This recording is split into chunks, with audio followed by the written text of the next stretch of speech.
ভাইরা যে যেখান থেকে দেখতে পাচ্ছ আমার এই ভিডিওটাকে, তো আমি বেশি বড়লোকও না, বেশি সুন্দরও না, দেখতেও পাই না, কোনো কিছু না। তো যদি কারোর মনে যদি একটুও সাড়া দিয়ে যদি থাকি, তো আমার ভিডিওর মাধ্যমে আমার নাম্বারটা দেওয়া আছে, তো আমার সঙ্গে যোগাযোগ করার চেষ্টা করো। তো আমি বেশি গরিব ধনীও না, আমি মিডিয়াম ঘরের মেয়ে। তো যেই আমার হাজব্যান্ড হিসাবে আসুক, যে আমার বন্ধু হিসাবে যদি এক কথা, হাজব্যান্ড হিসাবে বললো আর এক কথা। তবে আমি হাজব্যান্ড হিসাবে চাই, বন্ধু হিসাবে কাউকেই চাই না। তো বেশ, তবে যে আমার হাজব্যান্ড হিসেবে আমার লাইফে আসবে, তবে মনে করবো তার লাইফটা একবারে লাকি হয়ে যাবে। কেন?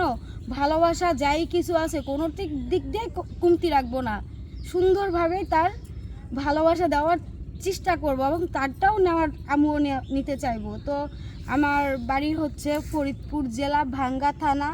তো আমার এই ভিডিওর মাধ্যমে আমার সঙ্গে যে যোগাযোগ করতে চাও, সে আমার এই নাম্বারটাকে ফোন দিলে আমার সঙ্গে দেখা হবে। পরিবারে কে কে আছে? তো আমার পরিবারে আছে আমার মা, ভাই, বোন সবাই আছে, সবাই যার যার মতন তার যার লাইফ সেটেল হয়ে রয়েছে। তো আমি আছি এভাবে। আপনি কি কাজ করেন? আমি বর্তমান গার্মেন্টসে কাজ করতেছি। গার্মেন্টসে কাজ করেন? আচ্ছা, গার্মেন্টসে কোনো বন্ধুর সাথে অফার পান নাই? না না না। গার্মেন্টসে কারো পছন্দ হয় না? না। তাহলে কি আগে দর্শকদের কিছু বলার আছে আপনার? দর্শককে একটাই কথা বলবো, দর্শক যদি থেকে থাকে, যদি আমার ভিডিওটা পছন্দ হয়ে থাকে, তাহলে দর্শক অবশ্যই আমাকে খুঁজবে। আচ্ছা, কিভাবে খুঁজবে? ওই যে ভিডিওর মাধ্যমে নাম্বার দেওয়া হয়েছে। ও আচ্ছা, ঠিক আছে, ভালো থাকেন।